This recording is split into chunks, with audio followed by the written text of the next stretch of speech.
really story of the game, I thought, we talked about, man, our communication being better, our fundamentals, our technique, and then winning our one-on-ones. I'm pretty sure we did that on a consistent basis, and the tape's going to say that. So, I knew the guys would respond. That was good. It wasn't perfect. We left a lot out there, but that's a step in the right direction. It's good to get the first win, right? It's good to get the first win of the season. And, we got explosives that we needed. St. Brown got us going. I thought Jared Goff played lights out. And more importantly, this offensive line played, I thought, a really, really good game, man. Protection, run game, they really got us going. And then defensively, man, we get the takeaways, 3 takeaways. It's huge. And 4th down stops. So it was just, man, you talk about complimentary football. We did that. And it's a good win. Questions? You mentioned the offensive line, really both sides of the line this week. Yep. Really dominated. Just how impressed were you to have a bounce back like that and win both those matches up? Well, I don't know if impressed is the right word. I expected us to do that, man. That goes back to our standards. Those are our standards. And I knew we would play better, because our guys came into work and we knew what we needed to clean up, and we worked at cleaning it up. And they had the right look, and they came out fighting. That's what they do. So that's our O-line and D-line. You mentioned the explosive plays, 5 passes of 29 plus, a couple long ones.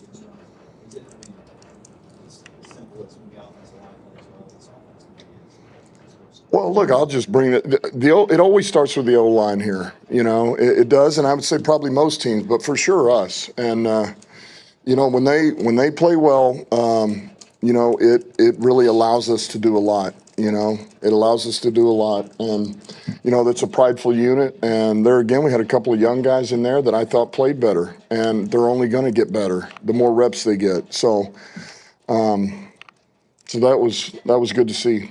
Can you talk about with the dynamic with facing somebody who coached for you the first time in your career as a head coach? And do you think that played at all in the motivation of the guys wanting to show him or stand up for you or whatever? I don't know all that. I know this. That was a tough loss last week. That was tough. We went out there. We expected to play much better than we did, we didn't give ourselves a chance. Green Bay got after us pretty good, and so I think more than anything that was a big part of it. I think we answered a lot of questions as it pertains back to what you said. I've said this all along, man. This train keeps rolling, man, and we got plenty here, and it always is going to start with the players. We got players, we got playmakers, and they're made the right way. They're the right kind of guys, man. They know how to get in the ditch and just start digging, man. They don't worry about the other stuff. So, it's a good job. Dan, were you and your team angry after last week? You said that really the motivation of how you guys played was an ornery group this week? Yeah, I think, look, who wants to lose? We don't like losing, right? And it's one thing, look, a loss is a loss. They all stink. They hurt. But when you don't feel like you gave yourself a chance, that's even worse, and we didn't even compete. It doesn't mean we didn't try to compete. We never got in a position to where we could compete to finish that game out last week. So I think, to just get back on track, do what we need to do, it was big. But you always say division games are like 2 games.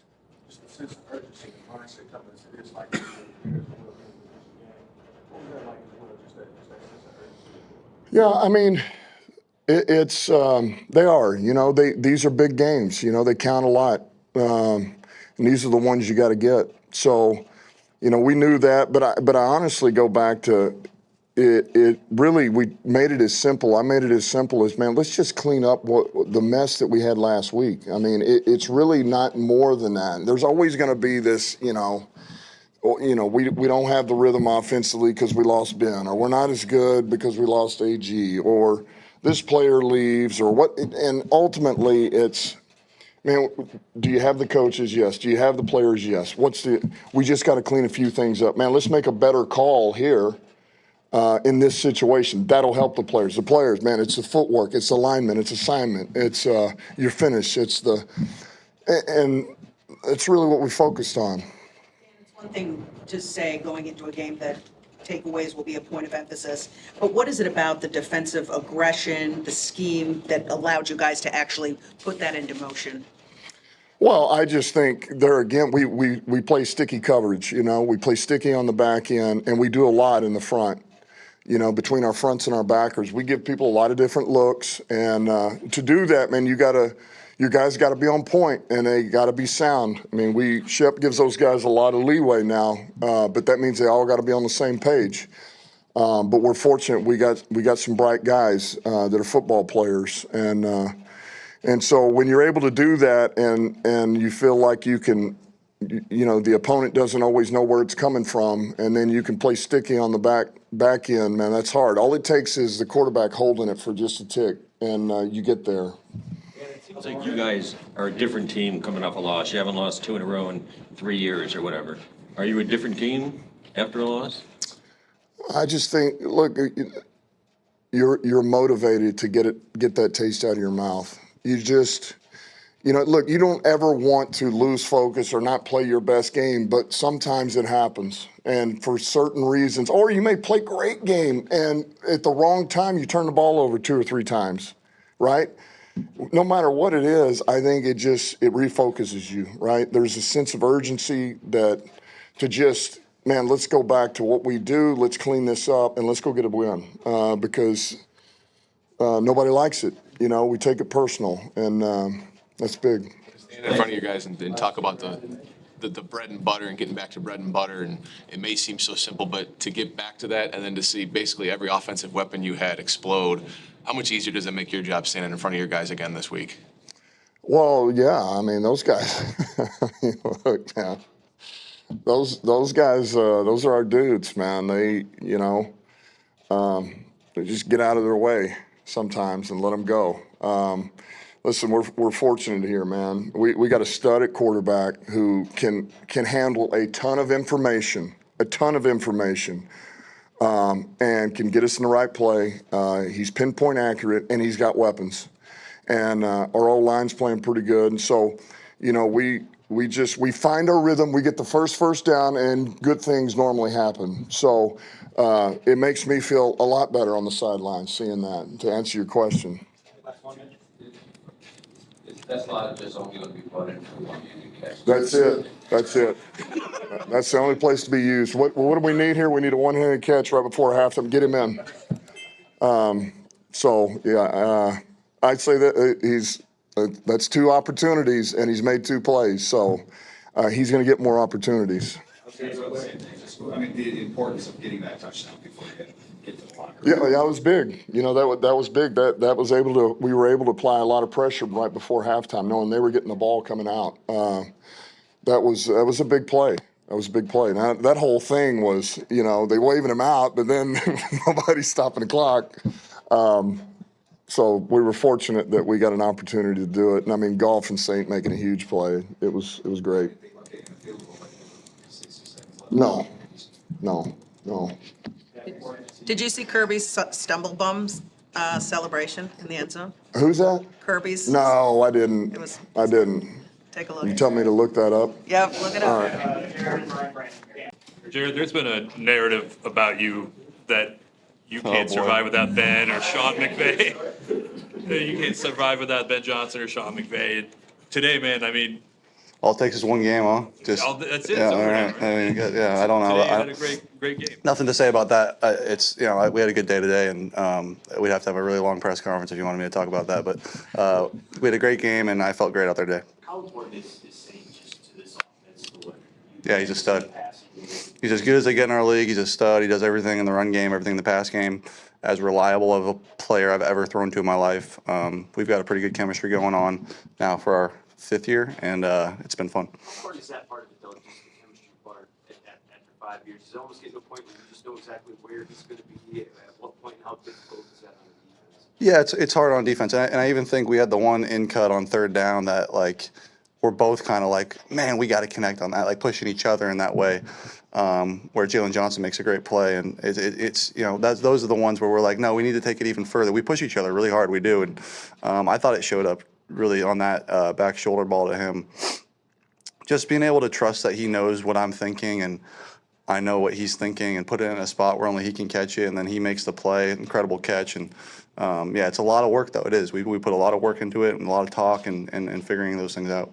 Jared, Dan talked about how the offensive line really is at the core of what this offense does and makes you guys go. Yeah. Can you kind of just, in layman terms, what is it that was more effective today that allowed you guys to do what you did? Yeah, those guys really gelled. I think they did. And I think in particular, Tate and Mahogany as younger players kind of were able to get last week out of the way and kind of settle in a little bit today. And more Tate so than Mahogany had experienced last year. But I thought Tate played great today. I haven't seen the tape, but at least in pass pro, I felt firm there. It felt firm. He felt strong. He felt like he was pushing downhill. It felt like he really settled in. And the more reps those guys get, the more they'll settle in, hopefully, as time goes on. And you just want to keep those 5 on the field at the same time, and they'll keep getting better. Jeremy, was there any talking about facing Ben this week? Was there dynamic about that? Something you want to say? Yeah. Sure. Yeah, there was nothing disrespectful about it, though. I think we've got so much respect for him and know what type of coach he is. And we knew he'd have them ready to go and reared up and going. And sure, did he know some of our stuff? Maybe. But, how does he get that communicated to the defense? I don't know. So there was some talk about that. But, no, man, I've got so much respect for him. He's done so much for me personally and our offense in years past that that'll never change. Jared, how would you rate? You guys spoiled these fans here for so long, just with how you guys have been able to score. So when you don't score like that, naturally, people gonna overreact after the Green Bay game. But for you guys, speak about the urgency, man. Just this week, I just wanted, how was the urgency for you guys to just get it back on track? Something new. Yeah, man. It was important. I think it was important for us to play efficiently. The points are going to come, the wins are going to come, but just to stay on schedule. I think on that first drive, I think we scored in 5 plays or something. I don't believe we had a 3rd down. Maybe it was 3rd and short or something.